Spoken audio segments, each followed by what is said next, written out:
Hello बच्चों, आइए प्रश्न को पढ़ते हैं। मान ज्ञात कीजिए कोस माइनस में 1710 डिग्री। सबसे पहले हमें इस प्रश्न की मुख्य अवधारणा को समझना होगा। हम जानते हैं यदि कोस में अंदर माइनस थीटा आ जाए तो यह क्या होता है। इसका सूत्र होता है हमारे पास कोस थीटा, यानी कि माइनस यहाँ से गायब हो जाएगा। एक तो हम यह मुख्य अवधारणा यहाँ लगाएंगे। डिग्री से रेडियन में बदलने के लिए हमें क्या करना होता है, हमें यहाँ पर पाई बटे 180 से गुणा करनी पड़ती है। तो कर देते हैं। तो यह है पाई और नीचे 180 यानी कि गुणा कर दीजिए। तो एक जीरो से यह एक जीरो कट जाएगी और यहाँ हम 3 से भाग दे देते हैं। तो यह कितना आएगा, 3 पंजे 15।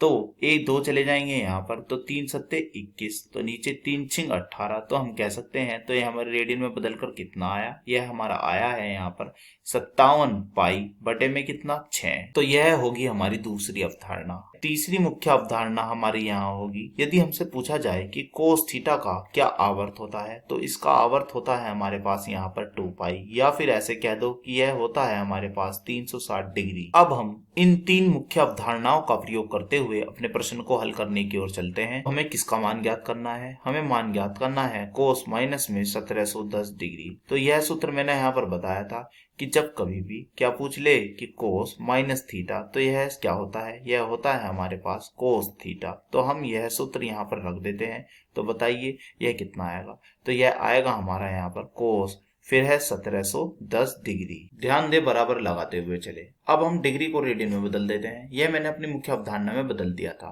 यह था हमारा 57 पाई बटे 6। तो लिख देते हैं इसकी जगह। तो यह है हमारा कोस, फिर है हमारा 57 पाई बटे में कितना है, बटे में है हमारा 6। अब हम बढ़ते हैं आगे की ओर। अब हम इस 57 पाई बटे 6 को क्या लिख सकते हैं, तो हम इसे लिखेंगे कुछ इस प्रकार। पहले हमारा यहाँ पर कोस, फिर है 9 सही 3 बटे 6 पाई। अब हम इसे कुछ इस प्रकार भी लिख सकते हैं। पहले है यह है कोस, पहले लिखेंगे हम इसे 9 पाई, फिर जमा, फिर हम इसे लिखेंगे यहाँ पर 3 बटे 6 पाई अलग करके। तो यह हमने अलग करके इस तरह से लिख दिया है। अब हम बढ़ते हैं आगे। हम जानते हैं, जो मैंने अपनी मुख्य अवधारणा में बात बताई थी, कि इसका आवर्त क्या होता है। कोस थीटा का आवर्त होता है 360 डिग्री यानी कि 2 पाई।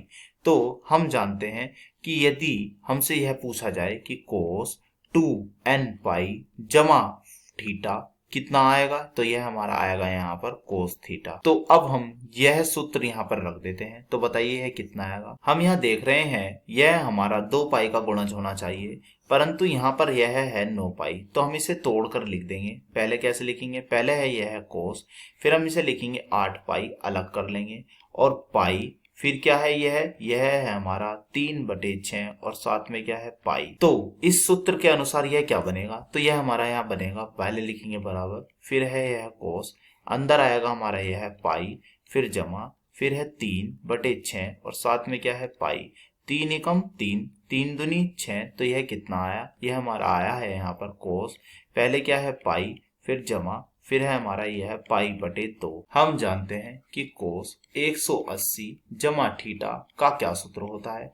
इसका सूत्र होता है हमारे पास यहाँ पर माइनस में कोस थीटा। तो हम यह सूत्र भी लगा देते हैं। तो हम देख रहे हैं यह सूत्र यही बन रहा है, पाई यानी कि 180 और थीटा यानी कि यहाँ है यह 90 डिग्री यानी कि पाई बाय 2।